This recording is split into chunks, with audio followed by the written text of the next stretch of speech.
All right, chapter 13, My Louisiana Sky. Let's get rolling here. This chapter is a long one. We're going to have to split it up into two sections here. Antori K and Tiger, they're heading off to Baton Rouge, and oh my dear, what interesting things are lying ahead for Tiger. And not only that, the conversation in the car, which is the first half of our chapter here, is going to enlighten Tiger about some things she does not know about her family. So let's go ahead and get started. Chapter 13. The next day we loaded the car with Aunt Dora K's two gray Samsonite suitcases and a paper sack that held my clothes. Mama and Daddy stood side by side, Mama's hands folded together in front of her. I wanted to remember Mama pretty, but her face was swollen from all the crying last week, and she still wore that grimy nightgown. Daddy wrapped his arm around her shoulders as if to warm her despite the June heat. Aunt Dora K brushed her palms together. "Well, I guess that's it, Tiger. Everything's in the car." Aunt Dora K hugged Mama. "Don't you worry, Corina. I'll take good care of her. She'll be back before you know it, all right?" Mama nodded, her lips pressed tight. Aunt Dora K offered her a smile and patted her arm. Then she got back in the car and waited. I hugged Mama. She opened her mouth enough to gasp for air, and a sob escaped. Then she closed her lips tightly again. She held me snugly. The smell of her shampoo reminded me of when she used to sing me a song she had made up. "Mama's got a little baby, Mama's got a little child, Mama's got a little tiger who makes her mama smile." I'd forgotten that song in those rocking chair days, till now. I'd pulled away from her and she turned to Daddy. His hands popped out of his pockets and he reached out, drawing me against him. His unshaven cheek felt rough next to my forehead. "You're my special girl, Tiger. Don't you forget it." A giant lump caught in my throat and I nodded. Aunt Dora K was the only one who could speak. As I got in the car, she called out, "Goodbye. Don't worry about a thing. She'll be fine." The car's tires crunched rocks below as we pulled away from the driveway. While she drove down the lane, I turned and waved at Mama and Daddy. Mama's hands stayed locked together, but Daddy waved back. Aunt Dora K flicked the car radio on and Hank Williams sang, "I'm so lonesome I could die." She quickly turned the dial to Rock Around the Clock, and it came on. She stayed quiet as if I knew she knew I needed time to adjust. For miles and miles, the radio filled the silence in the car. We soon passed the sick sweet smell of the sugar cane mills in Lecompte, and a half hour later we reached Bunkie. Aunt Dora K drove up to a gas station. "I need to buy some gasoline. How about a soda pop and a candy bar?" That sounds good." While the gas station attendant filled the tank, Aunt Dora K dashed inside the station. She returned with 2 bottles of cola and a Baby Ruth. After the man cleaned off the windshield, she paid him and we headed back to the highway.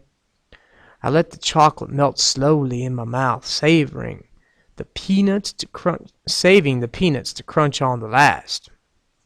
Excitement perked inside me as we left the town limits of Bunkie.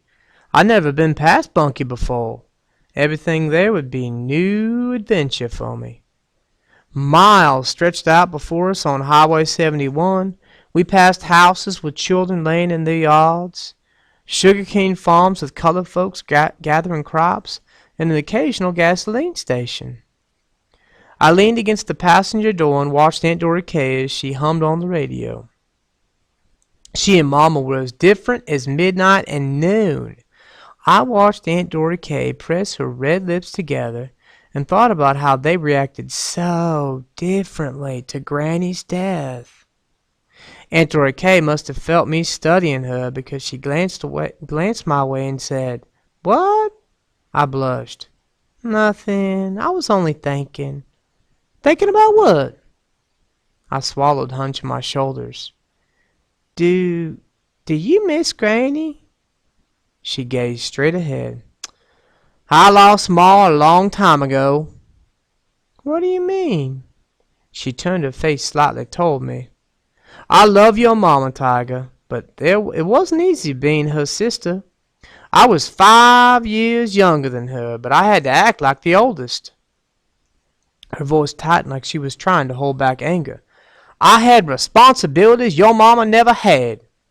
Boys didn't date me because of my strange sister. They were afraid it ran in our family. But Karina wasn't born that way.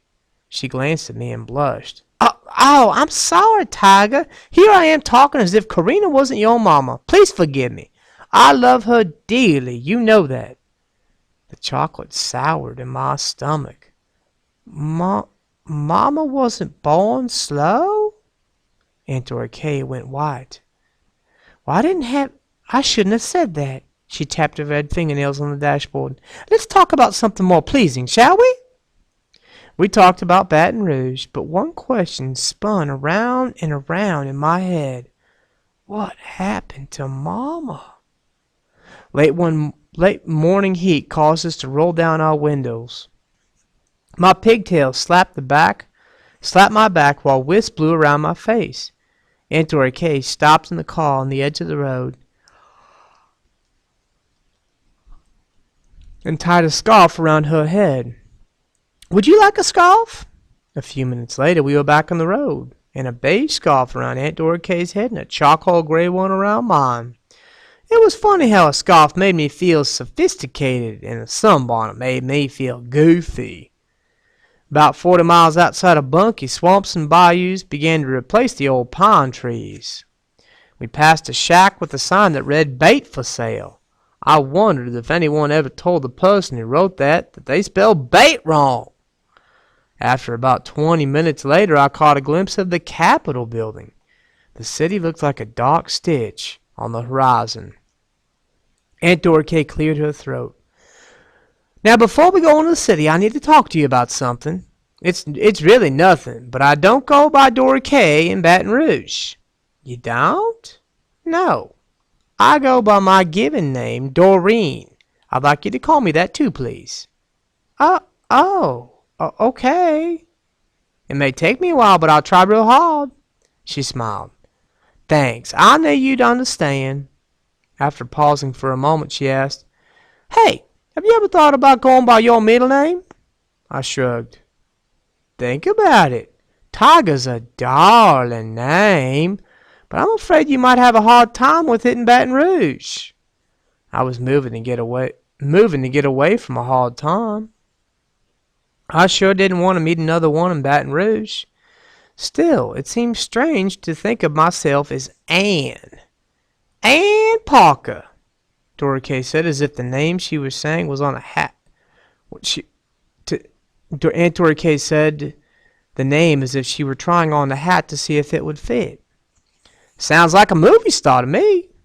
Sounded plain to me. But a plain name was better than being teased. Aunt Dora Kay smiled as she watched the road in front of her. We could practice using it on this short trip.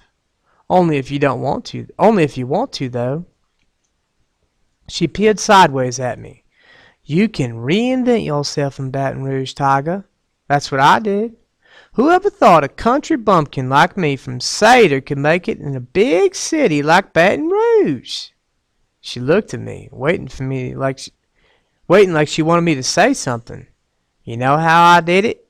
How? I asked. Well, when I moved here 9 years ago, I practiced voice patterns of women on radio commercials and studied fashion magazines with the latest styles and put myself through secretarial school. Would you believe I graduated at the top of my class?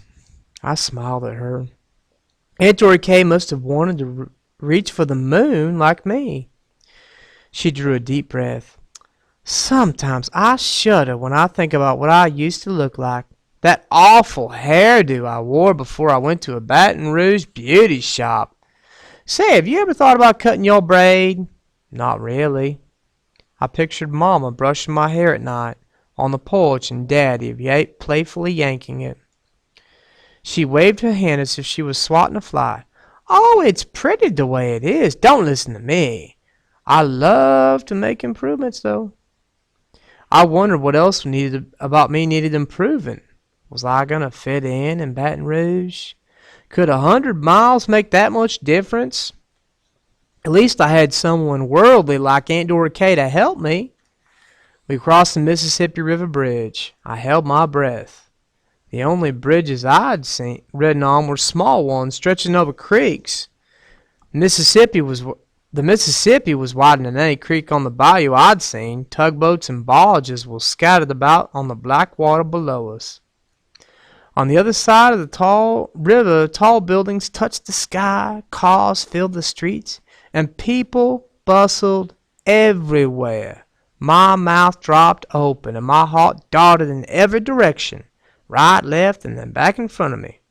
I tried to catch all the excitement before it disappeared. Aunt Dora Kay laughed. Welcome to Baton Rouge, Aunt Parker. Welcome to your new home. It was as if what she said about Mama an hour ago hadn't been mentioned, but it had, and I knew I would never be the same till I found out what she meant. I think this is a good place to take a break and stop, and we will move on to the last half of chapter 13 here in a little bit here. What do you guys think? Is it right to change yourself if you're moving somewhere new? Tiger is changing her name to Ann Parker. She's considering cutting her hair now. Should you embrace the new culture of a big city and try to act like new people when you go there? Or is it better for you to act like yourself and be independent and kind of appreciate the roots where you came from? If you were going to give Tiger advice right now, what would you say? Maybe you've been in a situation like this yourself. Who knows? Well, we're going to go ahead and close up here and say thank you for watching on YouTube, and we will get started with the last half of the chapter here very soon. Thank you very much for viewing.